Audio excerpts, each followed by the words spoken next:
I've always been different, raised by werewolves but unable to shift. At the Academy for Supernatural Beings, they labeled me an Omega, the weakest of them all.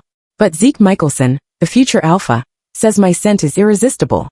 As his possessive gaze grows darker, I feel something stirring within me. Maybe I was never the one who needed protection. The Omega bracelet shatters. Who am I? The answer will be revealed under the full moon. The woods were scary, but she had to be brave. It was long past her bedtime, so it was dark. She had been fast asleep in the back of the car when she woke up to the loud bang. Then she saw them. The monsters. The monsters standing over her father's body. She did what her father had taught her to do in this situation. She quietly slipped out of the car and started running. Hey, someone's seen us. It didn't take long for the loud footsteps to follow her through the trees. The darkness and shadows cast by the full moon looked like predators ready to pounce on her. But she couldn't close her eyes to make them go away. She had to survive. She tried to stay quiet as her dad had taught her. Step lightly. Change direction. Try not to leave too many tracks. But their long strides were fast and quickly catching up to her little ones. The forest was eerily quiet. All she could hear was her thundering heartbeat, harsh breaths, and the monsters behind her. It was like everything in the forest already knew what her fate would be. But she would fight that fate. She didn't want to disappoint her daddy. Someone yanked her braid from behind, and she screamed in pain as she was thrown against the trunk of a tree. Her head hurt, and she felt pain in her arm as she rolled over and tried to stand. It's just a kid, Mike, she heard one of the voices say. She's seen us, and now you said my fucking name, another growled. The one called Mike grabbed her again, pulling her painful arm. She screamed again and called out for her daddy, but she knew he would never come again now. She was all alone. Just do it quickly, and let's get the hell out of here. She's making too much noise. Mike shoved her to her knees, and she heard the cocking sound of a gun. With a silent cry, she looked up at the sky peeking through the tall trees, and saw the clouds part to reveal the moon. Her daddy always told her that the moon goddess would always watch out for her even if he couldn't. Closing her eyes, she gave a final prayer. She was not mad that this was how it ended. Her parents were waiting for her on the other side. I can't do it. I can't have the murder of an innocent child on my conscience. You do it yourself. She heard their quiet arguing as the moon's rays shone on her face, filling her with calm. And then she felt it. It was a warm feeling touching every part of her. And she knew she would never be alone again. Maybe it was the goddess touch. But the most terrifying growl she had ever heard filled her ears. It took her a moment to realize it had come from her. She's a fucking monster. Shoot her. Then there were screams. And so much blood. The screams kept repeating in her ears and the begging the tears. But she didn't stop. That one scene repeated over and over again. Screams. Blood. The crunching sounds. Screams, blood. The crunching sounds. Ava Morgan shot up in bed, sweat drenching her pajamas and her heart pounding. Her hand was shaking as she reached for the water bottle on her side table, and most of it ended up down her pajama top instead of in her mouth. It had been a while since she'd had that nightmare, but she knew what had triggered it. She threw the empty water bottle into her trash can, and then squeezed her eyes shut, as if that would make the images in her head disappear. It never worked. She always heard the screams long after she'd woken up. She always saw the blood, the broken bones. Ava lay back on her bed with a tired sigh, as she tried to calm her breathing and heartbeat. The time on her clock said it was only 3 in the morning, but she knew she wasn't going back to sleep again. In a few hours, she had to leave home, and start a real-life nightmare that would last for 4 years. 4 years. She had to give up 4 more years of her life, before she could finally be free. The full moon's rays filtered through her curtains, and illuminated her room. She turned her head, and saw her packed bags waiting by the door. Her chest squeezed painfully, and she had to train her breathing to stop the looming panic attack. It will be over in no time, Ava. Breathe. Just breathe, she whispered to herself. An hour later, she felt calm enough to get ready. She put her bedside lamp on, and sighed as she pushed the covers off her body. She trod quietly, as she had learned to do her whole life, making sure she wouldn't wake the others. Then she walked to the adjoining bathroom, to take a quick shower, and brush her teeth. When she finished, she walked to her wardrobe. The first thing she saw was the horrid uniform. She had never worn a school uniform in her life, and now, as an adult, she was expected to conform. Who forced people to wear uniforms at a university? She ignored it, and pulled out a pair of sweats and a t-shirt. When she was dressed, she quietly left her room to head to the kitchen. The light was on as she approached, and the smell of fresh coffee hit her nose. She found Alpha Roland hunched over a cup, staring at it, as if it would give him the answer to all of their problems. I didn't wake you, did I? She asked as she kissed his cheek, and walked over to the cupboards to pull a mug out. I don't think I slept, Alpha Roland grunted. She felt a pang because she knew she was the cause of this. "I'll be fine, Dad," she said gently as she took her cup to sit beside him. She had been calling him Dad since he found her in a foster home. It seemed like forever since then. "If there is any sign of trouble, anything at all, call me, and I will come and get you." "I thought this was a rite of passage for every wolf," she teased. She didn't want to point out that trouble would probably be all she would get. He was worried enough. Besides, she was sure they would have her out of there when they realized she was human. This was a colossal mistake, and someone would fix it. "I've already taught you everything you need to know," Alpha grumbled again. If that stupid council weren't so stuck in their antiquated ways, there would be no need for all this. "The rules are the rules, Dad. You can't break them even for me." She had brought enough trouble to him over the years for the things she could not control. The calls from school, the hospital visits, and the way her mouth sometimes worked before she could stop it. But she could control the outcome of this. She could follow the rules, keep her head down, and let the council come to the right decision themselves. Alpha Roland sighed, and hugged her to his side before he kissed the top of her head. He was a huge man, like most werewolves, even her peers. It was another reason she believed she was not one of them, no matter what she imagined had happened years ago. "Make sure you keep standing up for yourself. Don't let anyone break your spirit," he whispered. "I'm the ruthless Alpha Roland's daughter. No one will ever break me," she said with a sad smile. She blinked back some tears as she pulled away. "I'm going to make us all a huge breakfast, so you can all celebrate kicking me out of the house for 4 years, she said as she stood. "I'm going to miss your cooking. Every time Caleb cooks, it tastes like he shit in it," her dad grunted. Ava laughed as she pulled ingredients out of the fridge. She had to. She couldn't let the man who raised her know how completely terrified she was of the journey she was about to start. By the time she was almost finished, her brothers found their way downstairs to the kitchen, one by one despite the very early hour. Caleb ruffled her hair before he went to pour himself some coffee. Nate went straight for a piece of bacon before planking himself down at the table. The twins, Alex and Nick, were the last down. She hadn't thought she would see them until long after the sun had risen, but they came and kissed a cheek each before they went to sit at their kitchen table too. They all tried to keep the usual cheerful mood, but she could tell they were forcing it. Of all of them, Caleb was the oldest and had already done his 4 years. She had seen how much he changed every time he came home, and the sadness in his eyes every time he looked at her now made her worry the most. But he couldn't tell her what to expect, like she couldn't tell Nate and the twins when it was their turn. "So remember the rules," Nate said after they finished eating. "No boys. No thinking about boys. No speaking to boys. No parties. Nothing. No fun." "Got it, Dad," she snorted. "This isn't a fucking joke, Ava," Caleb snapped. "For once in your life, do as you're told." She stopped piling the plates and looked at her big brother in shock. Caleb looked away and started fiddling with his coffee mug. "I'm sorry. It's just very important that you follow their rules," he said gruffly. She couldn't stop the anxiety that trickled through. Her father and Caleb were the most worried about her, because they knew what it would be like. And if 2 men with alpha blood worried, how could she not be scared? "Why don't you go for a run before we drive Ava to the airport?" their dad suggested. With the way Caleb lowered his head, she knew that had been a command. He rose quickly, and then dropped a kiss on the top of her head before he used the back door to leave the house. She sighed as she turned back to the rest of the family. "I'll be fine," she said with a little smile. "Yes, you will," Alpha Roland replied with a smile of his own. As she left her brothers to tidy up the kitchen, she couldn't help the dread that settled in her stomach again, and the bad feeling that told her that, no, she would not be fine. Ava tried to suppress the dread filling her as she sat in the back of the taxi, but she knew she was failing miserably. The taxi driver was some sort of supernatural, so he could probably sense everything. She knew that not because she had suddenly developed any enhanced senses overnight, but because they were the only ones allowed to ferry the new students from the airport. Phoenix Academy was in some super secret location that humans were not allowed to enter. She almost snorted at that. If that was true, they should never have insisted on her attendance. She should have been allowed to go to a regular college, like any other 19-year-old human who'd survived the torture of high school. But no, she had to attend this place with all sorts of supernatural species who could kill her without a second thought, if it wasn't for the fact that it was forbidden. There were several branches of this academy all over the world to accommodate all of them, and she still didn't know which one she had come to. A private plane had picked her, and a few others from a small airport in Arizona. And then they had made several stops along the way to refuel and pick up more students. She had been traveling for a whole day, and felt tired to the bone.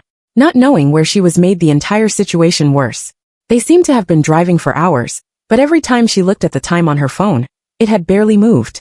They had driven through the mountains, and then the taxi entered a dark forest that brought her nightmares back to the forefront. She could hardly see anything through her window, even though it was still daylight. And even from the safety of the taxi, she could feel that this was somewhere she wouldn't want to find herself alone. There was such a heavy feeling in the air, as if the darkness could consume her the moment she exposed herself.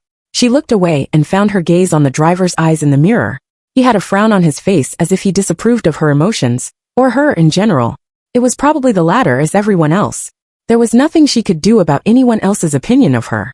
She was who she was, and no amount of crying or hoping would change that. She looked at her phone again, and typed quick messages to her family, just in case they would be the last ones.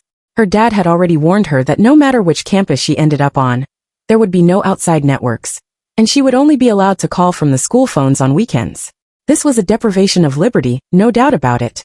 How anyone felt they had the right to do that to adults was beyond her.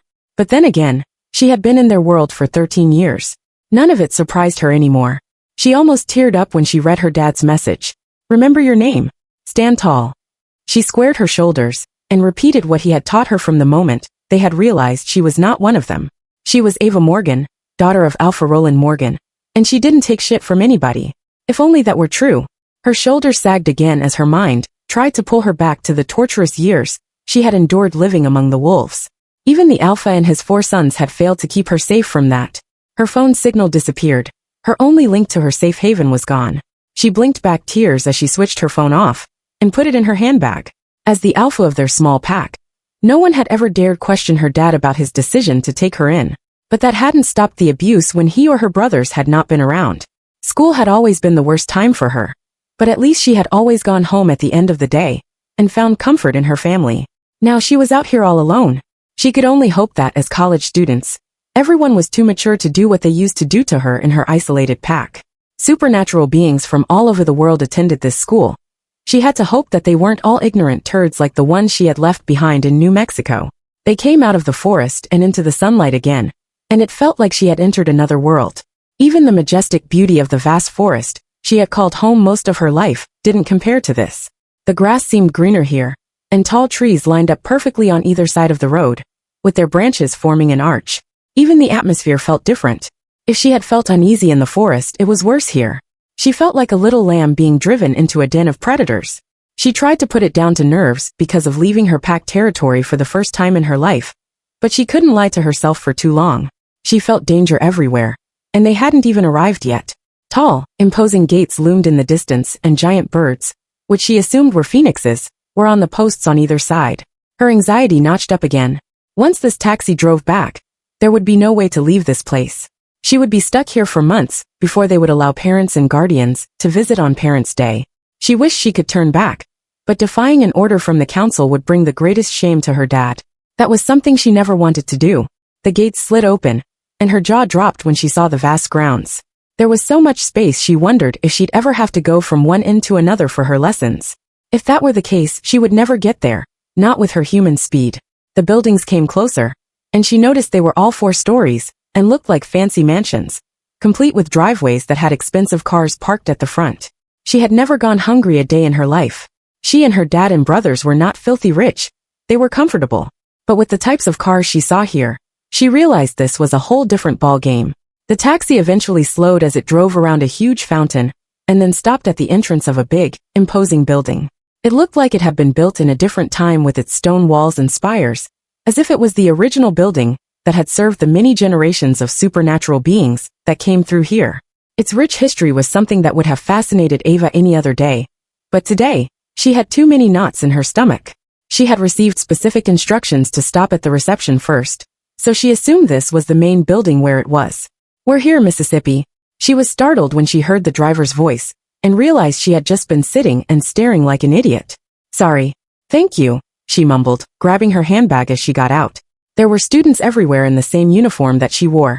Black pleated skirts for the ladies and black trousers for the guys, white shirts, and they all had maroon blazers. She noticed, though, that the others had different colored trimmings around the lower sleeves of the blazers. The trunk slammed behind her, and she was startled again until she realized the driver had just taken her bags out of his trunk. And her little gasp seemed to bring everyone's attention to her. If she hadn't known about this world already, she would have known they were all otherworldly just by looking at them. These were some damn good-looking people. And to top it all off, they were all perfectly made up. They could have stepped off a runway. They didn't look like they had spent hours on a plane and tried to freshen up in its cramped bathroom. She pushed her hair behind her ear and felt self-conscious as she picked up the handle of her luggage and started walking towards the entrance. She had dull red hair, ordinary blue eyes, freckles and skin that burnt easily in the sun. There was nothing sparkly, shiny or airbrushed about her, just ordinary. She had felt that in high school, but even those people wouldn't hold a candle to anyone here. As she walked past them, she saw several of them sniff the air. She kept her heart calm, as she had learned to do over the years, but this was when they would know what she was. And they would know that she didn't belong here. Is she human? Someone asked. She ignored the rest of the whispers as she finally stepped inside. It was worse there. More people were standing around with their bags, and it looked like she had to stand in a queue to get further instructions. The others looked like they already knew each other, judging by how they talked in groups. Their conversations were lively, but they all stopped talking the moment she stopped in one of the lines. She kept her eyes down, knowing she could control her emotions better if she didn't make eye contact with anyone. She didn't even try to look around the interior of the building that had fascinated her from the outside. You're in the wrong queue. The donors don't come through this building. She looked at the boy who had said that and refrained from making a snarky comment. This was not the place to let her mouth get her into trouble. The boy had to be her age if he was in this queue. Like the rest, his silky blonde hair and blue eyes could have made him a movie star. I'm not a donor. But thanks, she answered with a tight smile. Wait, you're actually enrolled here, the man said incredulously. Did someone prank you? How? She asked with a frown. The invitations were always delivered to the intended person using magic. Only they could read the details. The instructions have been very clear. I'm sorry.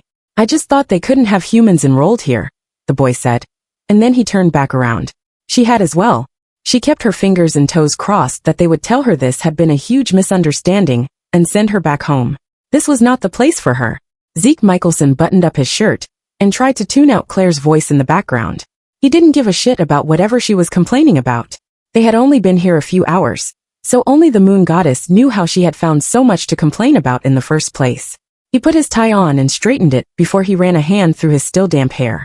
Are you even listening to me, Zeke? Claire whined. No, he answered as he turned to pick his blazer up. He held her gaze, daring her to complain about that. But Claire lowered her eyes and kept her mouth shut. Her blonde hair fell over her face as she sat naked on her bed. For a moment, he considered rejoining her because the woman knew how to use her body to please him. But she was already too clingy. He didn't want to give her any more ideas.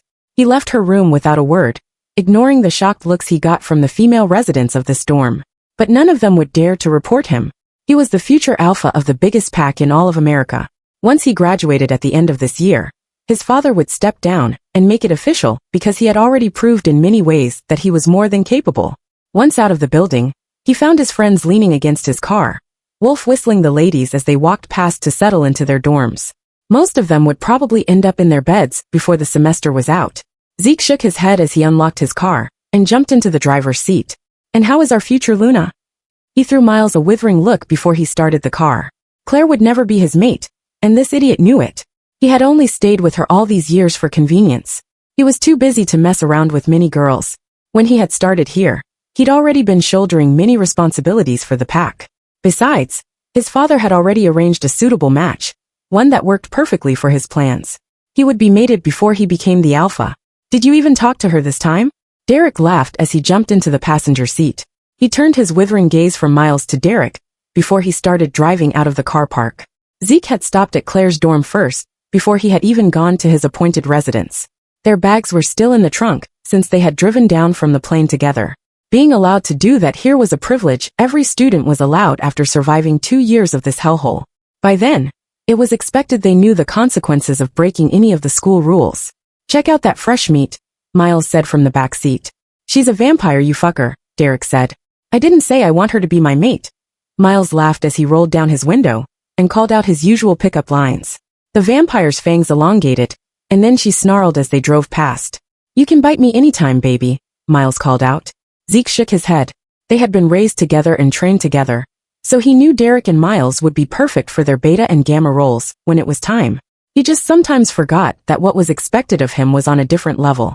He could never be intimate with the other species. And that was so fucking ironic, because the whole reason the academy was founded was so they could all learn to coexist. It was not forbidden for everyone else, but it was forbidden for him. As he drove past the main building, he caught a scent in the air and wondered what fruity dish was being made in the kitchens. They had their own kitchen and could order food, but he didn't think the main kitchen had ever made anything that smelled that good before. He took a long, deep breath, and the scent seemed to coat all of his insides. His wolf, Shadow, unfurled and agreed with him. They had to have whatever that was. Shadow was practically salivating. "What time is it?" he asked. Maybe he would go for lunch in the cafeteria to taste that amazing dish before anyone else. "About 10, Derek answered. "You weren't in Claire's room too long." "You were there for an embarrassingly short time, actually," Miles snickered.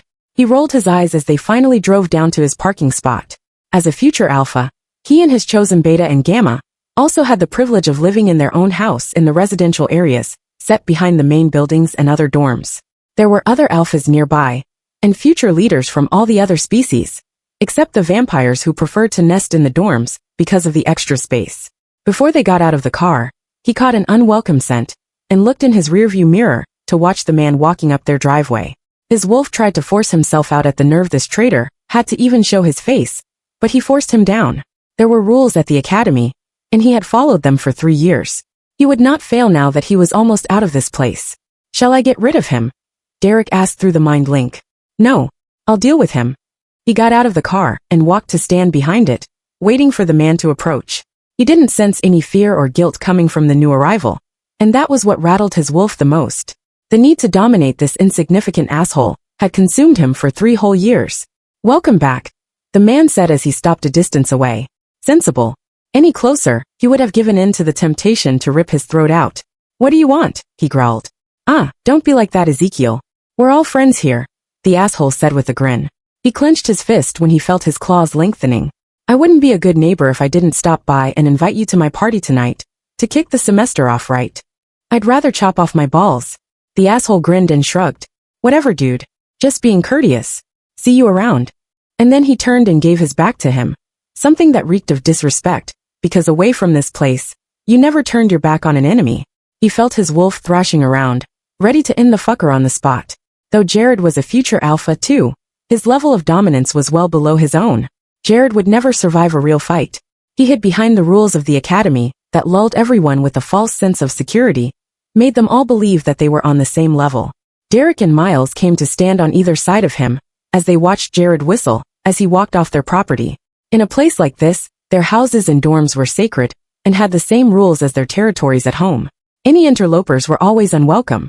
If anyone were not invited, it was better to keep away, because there were other ways to punish people at this school that didn't break the rules. Jared knew that better than anyone else. "One more year, Zeke. We'll get him," Derek said. He managed to calm Shadow down and retracted his claws after Jared stepped out of his territory. He was pissed off with himself. He'd been taught control when he was a pup, long before Shadow had even emerged and tried to break him. Then a little shit like Jared rolled along and rattled him like this, throwing it all out of the window. "We'll get all of them," Miles added somberly. Zeke patted his gamma on the back before he turned to open his trunk. Miles had just as much reason to wish Jared and all of his pack dead. They would get their revenge. "Let's get all this shit into the house," he said as he pulled some of the bags out. As future leaders, they had Omegas assigned to them to maintain the house and run around wherever they were needed. He never had much use for them. He left them alone, and they didn't get in his way. The academy took care of the laundry, and food was delivered from the kitchen whenever he wanted it. He didn't need anyone to cook for him. His Omegas were always first years, and mostly just pissed him off with how terrified of him they were. At least they would have the house to themselves for a day or two, before he had to deal with the stench of fear everywhere. They walked into the spacious 2-story house, and the fresh scent indicated somebody had thoroughly cleaned before their arrival. He wrinkled his nose. It had all the usual scents, but for some reason, he wanted whatever scent he'd driven past to fill his home. "I'm going to have lunch at the cafeteria today," he announced as he walked to the stairway with his bags. "Whatever they've cooked today smelled good, and I'm starving." "I don't think they do lunch early, especially on the first day," Derek said as he followed. "They did today. Didn't you smell it?" He looked back at his friends and they shrugged. "Tell us when you're ready then," Miles said as he stopped at the door to his room. Derek stopped at the opposite one, and he carried on to the end of the hallway. Shadow was still restless within him, obviously because of the visit from Jared. A run before lunch would soothe him. Tomorrow would be the first formal day of lessons. He needed to make sure he remained in control. Nothing could go wrong now when he was so close to everything he had worked hard for. When it was her turn, Ava finally lifted her head and looked towards the indicated room. She took a deep breath before grabbing the handle of her case and wheeling it behind her. A woman was seated behind a large desk when she let herself in. She didn't even look up when Ava closed the door and left the bags just inside. The woman was typing something on her computer, and Ava took the opportunity to study her. Because she looked a little older than most supernaturals, Ava couldn't tell what she was, or if she was supernatural at all. She didn't have the pale skin the vampires did, so she ruled that out. She dressed elegantly, and her graying hair was in a professional bun on top of her head. The name badge on the desk said, Mrs. Benton, Student Welfare Coordinator. Ava stood nervously in front of the desk, unsure if she was to just sit or be polite and wait for an invitation. With nothing in her hands now, she could only wring them together while waiting for Mrs. Benton's attention. Have a seat, please, the woman said finally. Ava gladly did as she was told. She was so tired from the trip and hiding her real emotions that sitting was welcome. Mrs. Benton didn't have a smile on her face as she pushed some paperwork in front of her. Name? Mrs. Benton asked. Ava. Ava Morgan. A folder appeared in front of the older woman, making Ava almost jump out of her seat. Mrs. Benton stopped in the middle of opening the folder and raised her brow at her in question. She tried to calm her heartbeat as she gave an overly bright smile. This wasn't the first time she had seen magic being used. Even as remote as her pack was, there had been a witch or two that had passed through that she could remember. And since she'd had no social life, she had read pretty much all the books she could get her hands on about the other species. But seeing something conjured out of thin air? That was new. She realized she would see many new things here, and had to get used to it, no matter how short her stay would be. Sorry, she whispered. Mrs. Benton kept her gaze on her a moment longer, and then she continued to flip through the file. Phone and any other electronics, Mrs. Benton said, holding out her hand. Ava scrambled to get her switched-off phone from her handbag. She hadn't realized that when they said no phones, they actually took them. She didn't know what to think, as she placed her phone on the woman's palm. And then, as the file had appeared, the phone just disappeared. Gone. She contained herself this time. But what the hell? Ava Morgan. Omega. Work assignment to be determined. Here's your dorm assignment schedule and welcome pack. In there, you'll find a map. Keys will be at the front desk in your dorm. Permitted electronics on your desk. There is a shopping center not too far from here, where you will be permitted to go if you get a pass, she said as several more folders appeared on the desk. Follow the rules or suffer the consequences. You may go.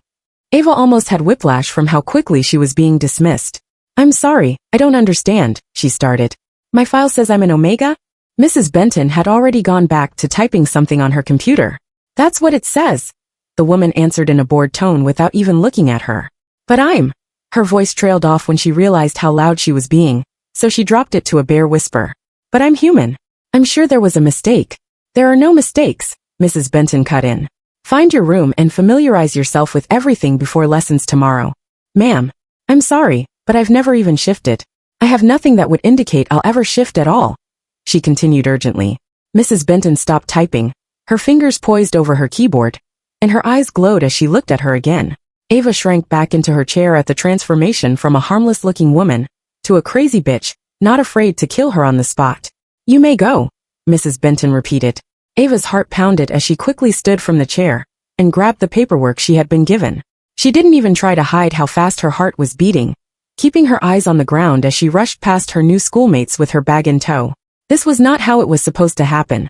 This was where she should have been told that a mistake had been made and arrangements would be made for her to return home as soon as possible. She had even been prepared to accept her mind being altered a little, so she could forget the past few days and live like she had not received the invitation at all. Magic was magic, but surely mistakes could still be made? Her heart was still pounding as she struggled with her case down the steps at the entrance, and then rushed over to the fountain. There, she sat on the edge and looked numbly at the water as she contemplated her future. Was she really expected to live among them? To train with them as if they were of equal strength? The boy's words from earlier played back in her mind. Was this a prank? Did she piss off someone that bad, that they thought this was the perfect way to pay her back? She quickly dismissed that thought. No one in her pack had that much sway, that they had any sort of relationship with the council members, who decided these things. When she looked up, she realized there were fewer people around now. She didn't know how long she had sat there, but she took deep breaths and trained her body to calm down. It was okay. Mrs. Benton didn't listen to her. But someone was bound to take this matter up with whoever ran this place once she started her lessons. With that conviction, she took a moment to look around properly. The old building in front of her did look like a minefield of history, but so did the others she could see to the side of it. Maybe she could learn a little bit more about the place before they kicked her out. And she was curious to know where the actual classrooms and lecture halls were. And then there was the giant water feature in the middle of the fountain, a spherical shape with water sprouting from the top and cascading down the sides. When she looked closely, there seemed to be some symbols on it, and if she wasn't mistaken, it was silver. That was odd. She'd never met supernaturals who would purposely have anything silver near them, considering it could kill them. She shrugged as she finally looked down at the paperwork and pulled out her dorm information and a map. Wow, she said to herself. It seemed the grounds she had seen as she had entered weren't even half of it. The map went on forever, though it had several areas marked restricted. The learning facilities were separated by speciality, like a regular college, and large areas were marked for the other training she would not be able to participate in. And she had been right about how far she would have to walk daily to get to class. When she located her dorm, and then the building where she would complete most of her academic studies, she mentally screamed. She would be drop-dead tired by the time she walked to class. Maybe there would be some sort of transport information in her welcome pack. She looked over everything twice and then sighed. There was nothing. She would have to ask her roommates how things worked. With a sigh, she put her paperwork in the bag on top of her suitcase, grabbed the handle, and started walking. She didn't know exactly where they were, but it was bloody hot, and not a good day for long walks. When she found her dorm, she was too sweaty, hungry and thirsty to care that it looked nothing like the one she had walked past. Nobody looked at her twice when she walked in, and no one was at the front desk. There were many sets of keys on the top, though, so she didn't hesitate to find the one for her room. Once she found it, she went straight to the little kitchenette to look in the fridge. There was nothing in there. No bottles of water, no food. With a sigh, she opened the tap and let it run a little before drinking as much as needed. Then she took a long, cooling shower, and then wrapped her body in a towel without drying even her hair. She didn't bother to dress or look around the room to see how many girls she would share with, and if they had already arrived. She dropped herself on the only bed with folded bedding at the foot, and closed her eyes. Just a little nap, and then she could think straight enough to figure things out. Zeke looked at the offerings set out for the buffet with disappointment. Though all of it was quality food, as was expected at this academy, considering the amount of money most of them had to pay to be here.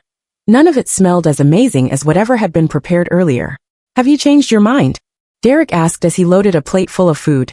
Sighing, he picked up a plate and put something on it without paying much attention to what it was. He seemed to have lost his appetite without the delicious offering he had been looking forward to.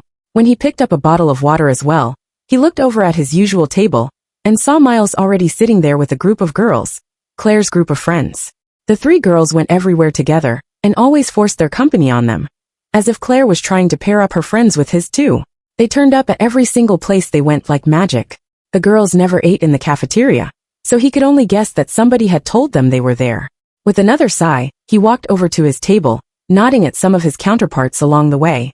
This school taught them how to be diplomatic and maintain relationships, and he thought he did that quite well. It didn't matter that some of them rubbed him the wrong way, or that he sensed a lot of fear in them. It was his job to maintain the peace. Hi, babe, Claire smiled brightly. Babe? He frowned at her as he took his usual seat at the head of the table, and then opened his bottle of water without answering. Maybe it was time he thought about ending this relationship. Even before his father arranged his mate, he had always known he and Claire wouldn't go beyond a few tumbles in the sheets during the semesters. But Claire had become so comfortable with him that she constantly used these pet names. His father would lose his shit if he ever heard her call him that. Is that all you're having? Miles asked, nodding at his plate. Turns out I'm not hungry after all, he answered. He could sense Claire's feelings. She hadn't liked being ignored, but he was pretty sure it was something he did regularly. Why she still stuck around was beyond him. No, actually it wasn't. She wanted the honor of being called the next Luna of the Blood Moon Pack. Even though he had never put that offer on the table, she was beautiful enough for that role. She was all chest and butt, and she was strong enough, as proved by how well she did in their combat classes. Those had been, and still were, the only reasons he had picked her in the first place. But he wanted a little more in the brains department for his future mate. And he didn't want a girl who would worry more about her wardrobe than being the mother of the pack. The woman his father had picked for that role ticked all those boxes. Did you hear what happened today? Claire asked as she peeled a banana. No, but I'm sure you'll tell us, Miles said with a tight smile. There's a human enrolled in the school. Zeke paused what he was doing to pay more attention to what she said. That's impossible. No humans can find this place, and the council doesn't make mistakes like that, he pointed out. And yet she's here. Claire grinned, her green eyes twinkling now that she had his attention. You should have seen her. She looks like they picked her up from a homeless shelter. I bet she'll be dead within a week. She must be something. You know how things work. Maybe she's a weak witch, Derek said as he dug into his food. No, the stench of human was undeniable. But she's been put in the Omega dorms, so maybe that's true, Claire said with a shrug. I guess we will know for sure when the lessons start tomorrow. He ate a bit of the pastry on his plate as he thought about this. The academy was no place for a human, and Claire was right. She probably wouldn't last the week. How did an invite end up in her hands? Had she taken someone else's place? He decided to put those thoughts aside. It was not his place to question the council. Are you going to the party? Claire asked after a while. Sometimes, he was sure she talked only because she liked the sound of her own voice. Otherwise, she would think first before she opened her mouth. He pushed his half-eaten pastry away and looked at the woman beside him. For 3 years, Jared had thrown his obnoxiously loud parties every first night of the semester. So his parties had, for some reason unknown to him, become the only parties thrown the day they all got back. Claire had better not be thinking what he thought she was thinking, because he would end things with her right there. He felt his wolf stir as he looked at the traitor. Claire looked down in submission, unable to hold his gaze. I'm sorry. I forgot, she whispered. You forgot? He asked with a calm he did not feel. How could someone who wanted to be part of his life forget that Jared was his mortal enemy? The spawn of the bastard who had killed his mother and several members of his pack. How could she not know that every day was a battle not to rip him apart? I'm sorry, Ezekiel, she whispered again. He stood without another word. He couldn't stand to see Claire's face anymore. People may have sensed his mood, because they kept out of his way as he left the dining hall. 2 semesters. 2 semesters, and he could gut that asshole like a fish. Shadow tried to push his way out, and this time he let him. Another run was probably what he needed to calm himself down. He didn't think twice as he stripped before he had even arrived in the woods. And then it was Shadow's giant paws thudding on the ground as he sped through the thick trees. He didn't know how long he ran, but when he decided to head back towards the creek behind their house, it was dark, and he was in control again. He didn't shift back as he had a drink of water, and then lay on a patch of grass to enjoy the peace. As he dozed off, that amazing scent filled his nose again. He was on his feet in a shot as he sniffed the air. That scent. Was it dinner time already? No, that was not coming from the same direction as the kitchen. Shadow took the lead as he followed the scent. He would find it this time. He didn't think he would get any rest until he figured out where it was coming from. He heard loud music and remembered the asshole's party, but even that was not enough to distract him from following the scent. It felt almost like a compulsion, like he had to find it, or he would go crazy. Ava woke up with a start and looked around the dark room. She felt disoriented until she remembered the nightmare that had become her life. There was a lamp on the table next to her bed, so she felt her way in the dark and put it on. When she looked around, she realized she was still alone. It looked like her dorm mates hadn't arrived yet, which was weird. She was sure they said everyone needed to be on the premises by 3 in the afternoon, and it was long past that now. There were 3 other beds in this room, each with a side table on one side and a desk and chair on the other. On her desk was a laptop and what looked like a tablet. Those had to be the electronics she had been told about by Mrs. Benton. Then, separating each space were big wardrobes. On the other end was the kitchen area, which didn't look like much at all. Just a counter with a microwave on it, a small fridge under it, and a small sink to the side. There was a small table and 2 chairs in front of it. She would have expected more from a place like this, but as she had been placed in what was already labeled the Omega dorm, she wasn't surprised. She got off her bed slowly, her stomach growling. Her last meal was a sandwich on the plane, and she had only a few bites because she had been too anxious. But now it was so dark. She knew she had missed all the meal times and hadn't even gone through the welcome pack yet. Ava walked over to the sink and filled her stomach with water again. She had always eaten well. Her family always joked that she may not be a wolf, but she had a wolf's appetite. Going without food for so long was something she had never done. She would faint if she waited much longer. And fainting was the last thing she wanted to do in a place like this. She walked back to her bed and dragged her suitcase onto it before grabbing something to wear. There was no time to unpack now. She would have to do it after she found something to fill her stomach. A place this big had to have somewhere other than the kitchen to provide food. With her jeans, a t-shirt and a hoodie on, she zipped up her bag and opened her wardrobe. Then she froze when she saw the assortment of uniforms hanging in it, and closer inspection revealed her name on the name tag. What the? She She had thought she would have to wear the same uniform daily. It hadn't even crossed her mind that she would have to stay, so it had seemed sufficient. But this just served as a reminder that she may be here for the foreseeable future. How did they even know I'd picked this bed? She asked out loud. She glanced at the bedding on her bed, and then noticed there was none on the others. There were no laptops on the other desks either. Was she alone in this room? No freaking way, she said. That had to be a mistake. There was no way they would force her to navigate this new world alone. Her stomach growled again, and she hunched over. There was no time to dwell on the roommate situation now. She hadn't dried her hair after the shower, so it looked like a rat's nest on top of her head. It would be a bitch to untangle, so she grabbed a ball cap and some sneakers, and then left the room. She seemed to have walked forever, when she realized she had gone in the wrong direction. It was dark, and nothing looked familiar anyway, but this area seemed full of big fancy houses. Maybe the teachers. She should have brought her map, but it was pointless now. She was going to turn back when she heard some music. As she walked further along, past fancy house after fancy house, the music got louder. It sounded like a party, and wherever there was a party there was food. Ava walked quickly until she came to a house where groups of people were standing outside. She couldn't tell what they were, but they would all know what she was the second she got close. She pushed her cap down her head and walked past them. Act like you belong. Be confident. It was her dad's voice in her head, but Caleb's voice kept telling her to keep her head down and stay away. She chose to listen to her dad. She was freaking starving, so she walked past the well-dressed people like she knew where she was going. Though the guys were more casual, the girls had dressed up to their teeth. It was so obvious that she didn't belong there. But she ignored the looks and walked up the driveway behind a particularly loud group. There were expensive cars parked along the driveway, cars she had never seen before, even in magazines. That alone should have made her run. But she followed the group to the wide-open entrance. The music was so loud that she wondered how their sensitive ears could handle it. The lights had been dimmed, but as she walked further into the vast lobby, she saw it tastefully decorated, as if the people there had decorators in. Not that she had ever been invited to a party before, but this looked like overkill. Who owned this house? Royalty. It was too much for a college. There were hardly any people in the house. But the group she followed was heading out to the back. Maybe that was where everyone was. And she wouldn't have to see too many of them after all. She would just find the kitchen, and then be on her way. It took a while to look through the rooms downstairs. The house had so many rooms that she didn't even know what half of them were. She shared less space with her family, and all of them were huge alphas. Eventually, she walked up to the kitchen, where she found a group of girls preparing trays overflowing with food.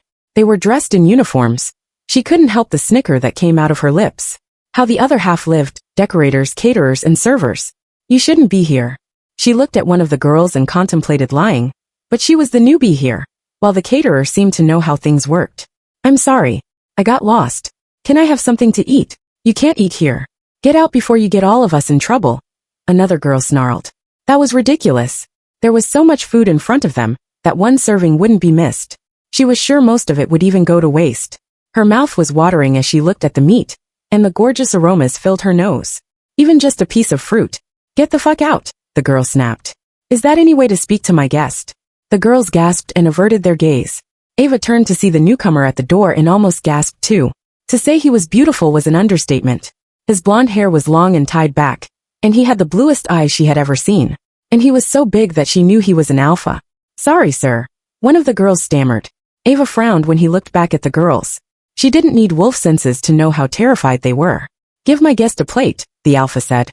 It's not every day Little Red walks into the wolf's den. And then he smiled. A wolfish smile that left her feeling cold as she wondered if she had just put herself in danger. Zeke shifted in the woods behind Jared's house, and snarled with frustration. What he wanted, what he needed was on that Dick's property. The scent was so strong here that Shadow was going crazy trying to cross the boundary. He usually had a tighter grip on his wolf than this, so it occurred to him for a second that maybe he needed to worry. It had taken years of work to get that unstable beast under control. But that scent, he was with Shadow on this. They had to find it. So he jogged back to his house and entered through the back doors. Miles and Derek were in the lounge with a group of girls who were definitely not wolves. He ignored their questioning looks when he strode past them naked. He didn't give a shit that his junk was swinging all over the place in front of strangers. Other wolves wouldn't have cared. But he felt the girls eyeing him, as if he were their next meal. Derek found him as he was putting a shirt on. Are we going somewhere? He asked. Just me. He didn't want to elaborate.